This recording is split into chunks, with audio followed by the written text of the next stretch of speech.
You don't need a lip reader to tell you what Justin Herbert is saying right here. I've never wanted a tie so bad. That's the same thing I said when I first saw Phillip Rivers wearing his bolo tie. Every other fan in the NFL not wearing black and gold wanted a tie just as bad, Justin. But last night in Vegas, it just wasn't in the cards. Welcome to the regular season finale of Best and Worst of NFL Sunday here on That's Good Sports. I'm Brandon Perna. The Chargers and Raiders played one of the all-time great games to decide which team went to the postseason. And Daniel Midnight Cowboy Carlson ensured the Chargers are going home. And since they don't really have a home, they're going nowhere. Let's bounce through all the games and ready ourselves for playoff football this weekend. Let's get at sports.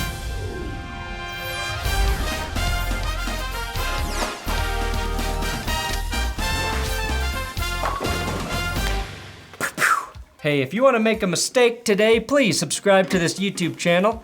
Today's episode is sponsored by shakerandspoon.com/thatsgoodsports. Shaker and Spoon is a monthly cocktail subscription service that delivers the best, and I mean the best, craft cocktail ingredients and instructions to your door. Every box they offer is themed around one type of liquor, with 3 unique recipes to match your liquor of choice. This month, I tried the Tequila in It box because I wanted to concoct a tequila drink that wasn't a margarita, and Shaker and Spoon delivered. I made a Verdito, which contained poblano, agave syrup, and celery soda.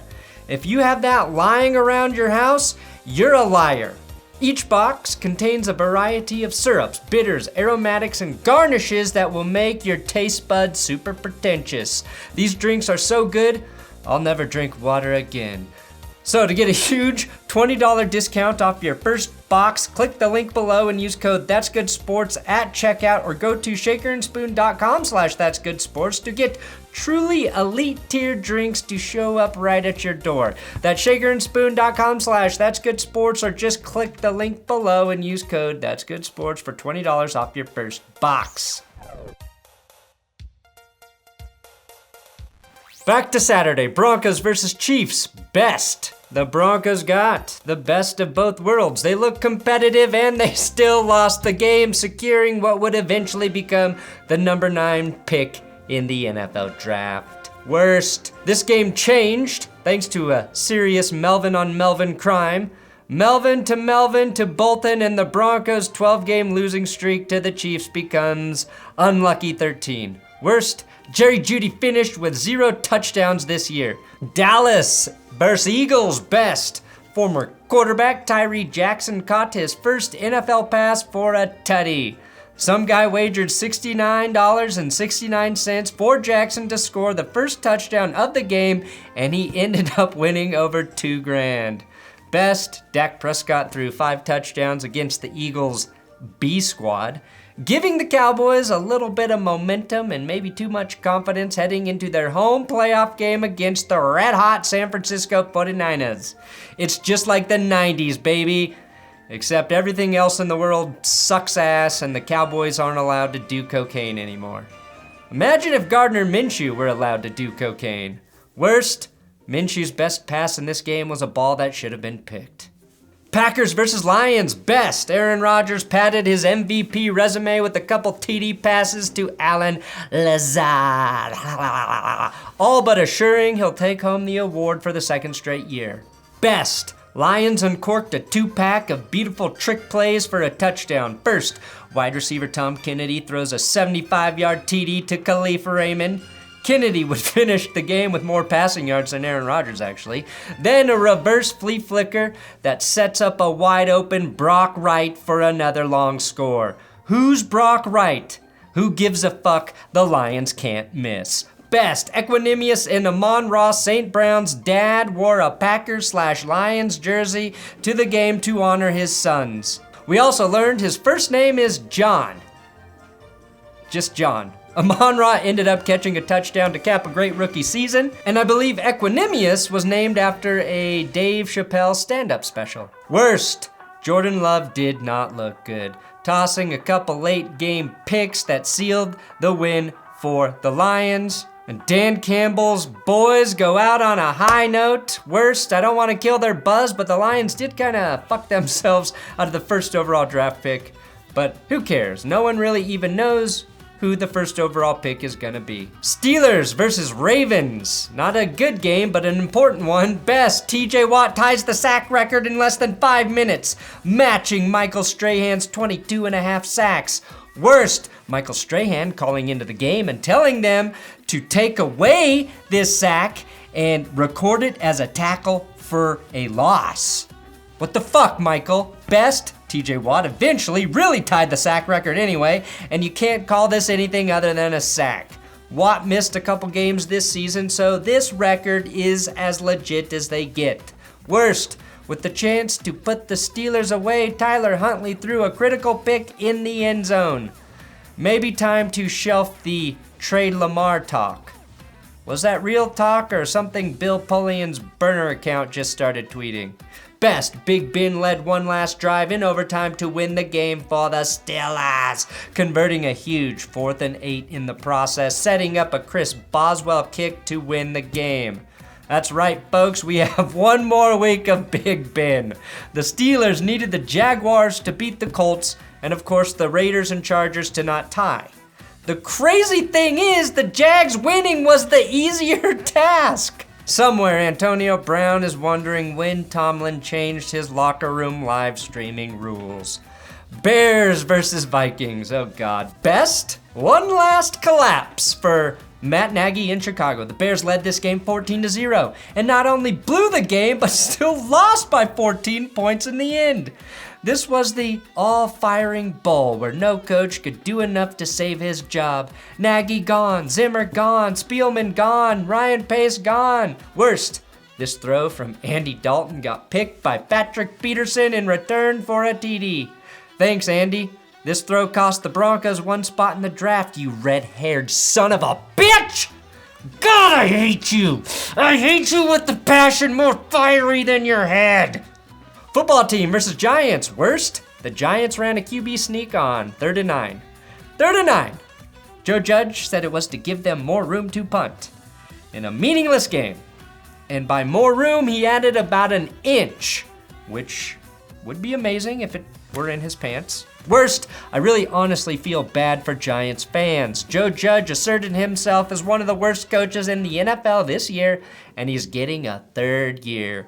Dave Gettleman retired though, so way to go out on top, champ. Bengals versus Browns. Best, Jamar Chase breaks Chad Johnson's franchise receiving record for a single season, albeit in 17 games. Feels like every record needs this caveat now, right? Or we need a new term like Super Bowl era. Maybe soft-ass football dipshit officiating extra week a season era. How about that one? Worst, this Brandon Allen fumble basically sums up Jadeveon Clowney's career for me. Worst, I honestly forgot who won this game and had to check the next day, which says everything you need to know about this game. Texans versus Titans. Best, Davis Mills made a good argument for why he should stay the starting quarterback in Houston, throwing for over 300 yards and 3 touchdowns. The Panthers are trying to poach Coach Pep Hamilton. I'd suggest Houston hold on to him. Between his work with Davis Mills and Justin Herbert last season, I think he's doing a pretty good job. Best, Davis Mills' efforts were not quite enough to upset the Titans, who clinched the 1st seed despite missing Derrick Henry and about half their team this season. Julio Jones scored his first touchdown of the season for the Titans, and unlike when he was with the Falcons, his yearly TD was not accompanied by 1,300 receiving yards. That said, the Super Bowl goes through Nashville, baby, not just bachelorette parties, and not just Jake Cutler's divorce proceedings. The shocker of the week, Colts versus Jags. Best, some Jags fans did show up in clown costumes to protest their ownership, but thankfully, they did remove their clown wigs for the national anthem. They're clowns, not monsters. God bless America and all clown colleges supported by our tax dollars. Best, the Eagles are in the playoffs and the Colts aren't. The Colts gave the Eagles Nick Sirianni in exchange for Carson Wentz. One of the worst deals in the history of deals. Philly has Indy's first rounder, which Indy really could use to, draft a better quarterback than Carson Wentz. Worse, Trevor Lawrence looking far superior to Carson Wentz 2 days before I upload my "Is Trevor Lawrence the worst rookie QB ever" video. Congrats though to Lawrence for making it through a game while throwing multiple TDs and no picks. First time he had a passer rating above 100 all year. Just remember how good that win felt, Jaguars fans.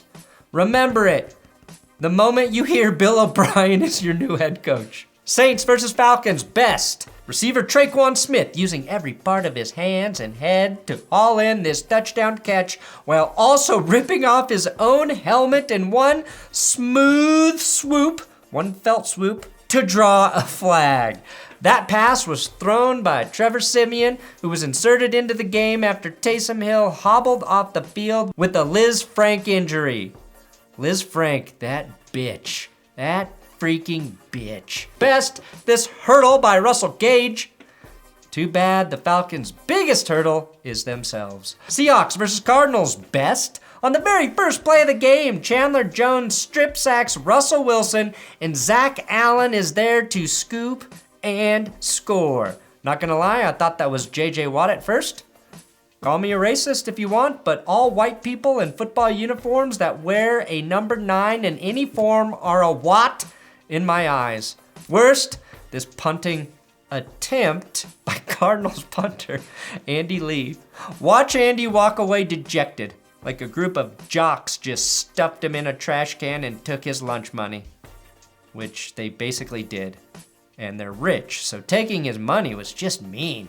Best, Rashad Penny with the game-winning TD rip. Penny has been the best running back in the league the last 6 weeks. Exactly when the Seahawks needed it the least. Seattle is definitely the worst team in the NFL right now, and the Cardinals just might be the best team. Jets versus Bills, best. Look at this incredible play by Josh Allen, throwing a touchdown at the very last second to Stephon Diggs, who taps and drags the toes for a Bills tutty. I've seen enough. Buffalo all the way this time. Worst, Zach, get rid of the ball. Get rid of it, Zach. Zach, get rid of it. Zach, get rid of it. Get rid of it, Zach. Get rid of it, Zach. Zach, you need to get rid of that shit. The Jets' #1 priority this offseason, teaching Zach Wilson when to get rid of the ball. Worst, Zach Wilson finished the season with a 69.69 passer rating. Nice? Yes. Good for the Jets? No. Well, Wilson did look better in his last couple games, so I think he's improved this season. And right now, I'd take Zach Wilson over Sam Darnold. Zach's out there buying waitresses tickets to games, and all Sam Darnold ever did was French kiss waitresses until he got their mono. Best, the Bills clinch back-to-back AFC East titles. Buffalo all the way this time. Panthers versus Buccaneers, best. Mike Evans notching his 8th straight 1,000-yard receiving season. That's a new record, surpassing Mike Evans with the old record. But he'll need 1,000 more complaints about Tom Brady to catch Antonio Brown. Worst, Le'Veon Bell scoring a touchdown. Although that's pretty damn fitting to occur the week Antonio Brown is cut by the Buccaneers. Patriots versus Dolphins. Best, Xavier Howard with the pick 6 against McCorkle Jones, putting the Dolphins up 14-0 in the first quarter. Really great coaching job by Brian Flores here. Best, Dolphins rocking the throwbacks as they throw back Pats fans to reality. That makes sense. Some things in this world just cannot be explained. The identity of Jack the Ripper, who killed JFK, and the Patriots always losing to the Dolphins. Again, really great coaching job by Brian Flores. Best, Jalen Waddle broke Anquan Bolden's rookie receptions record with 104. Again, thanks in part to the 17-game season, aka soft-ass football dipshit officiating extra week a season era. Worst, this last-second play by the Pats that turned into another Dolphins touchdown to end the game. Worst, This was Brian Flores' last game in Miami for some reason, despite the fact that he finished with the winning record and swept Bill Belichick and the Pats. Thoughts and prayers, Dolphins fans. 49ers vs. Rams, worst. In a must-win game, the 49ers managed 22 total yards of offense by the time of the 2-minute warning in the first half. Now, right after that, they did bang out a nice field goal drive. But would that be enough to overcome a Sean McVay lead at halftime? The most bulletproof stat in sports? Oh my God, it would be. Best, the 49ers dominated the second half of this game, scoring 14 points in the third quarter, and the Rams found yet another way to bounce the Saints from the playoffs. Almost all of Jimmy Garoppolo's 316 passing yards came in the second half. Brandon Ayuk was the leading receiver for the 49ers, going over 100. Debo added another rushing touchdown to his stat sheet. And Ayuk, Samuel, and Juwan Jennings combined for 296 receiving yards. Worst, Matthew Stafford completed his 11th pick in his last 8 games. And unlike Jimmy G, who also threw 2 picks in this game, he didn't have the excuse of having a broken or chipped bone in his hand. Although trying to shake a decade of Detroit out of your soul is a much more serious and lingering injury in my opinion. And hopefully I can see them again, because that was a fun body bag game. And finally, the only way the Steelers could be eliminated from the playoffs is if this game ended in a tie. And we were literally just seconds away from seeing that happen. Best, tiny Hunter Renfrow got into the end zone to make it a 10-0 game for the Raiders. This looks so much like Wes Welker, and yet Renfrow looks 20 years older than Wes Welker. Wes Welker today. Best, Austin Eckler scored touchdown number 19 and 20 on the season, both in the first half, giving the Chargers the lead. Eckler and Renfrow did wonders for us short people of the world. This was a great back and forth game, both teams playing like shit immediately after playing great. Josh Jacobs says, "We'll take that lead back, thank you very much." Jacobs rushed for a $132, the most he's had all season long in a game, and 3 more yards than he had against the Broncos. Suck it, Chargers. Worst, the Chargers going for it on 4th down from their own 19. Guess what? Didn't work out. Jocks rejoice, nerds hang their heads in shame, because the 3 points LA gifted the Raiders there cost them the win and the playoffs. Best, Justin Herbert throws a dart for a touchdown on 4th and 21. Not the last dart he would toss in this one. USC lost Jackson Dart, but LA's got more darts than they need with Herbert. Herbert was pretty incredible on his final 2 drives in this game. And to me, it became clear LA needs a new receiving weapon. It felt like the Chargers set the record for drop passes in this game. Anyone not named Mike Williams. On the final drive, the Chargers converted on 4th and 10 3 different times, and with 5 ticks left, fired a laser to Mike Williams to send the game into OT. Worst, late in overtime, it looked like the Raiders might be willing to let the clock run out, but Brandon Staley inexplicably calls a timeout, and the Raiders run the ball into Daniel Carlson's field goal range, which is the whole damn field, because best, Daniel Midnight Cowboy Carlson is clutch as fuck, nails the field goal, puts the Raiders in the playoffs, sends the Chargers home, and assures one last ride for Big Ben. Carlson has hit 5 consecutive game-winning field goals. Worst, poor Justin Herbert.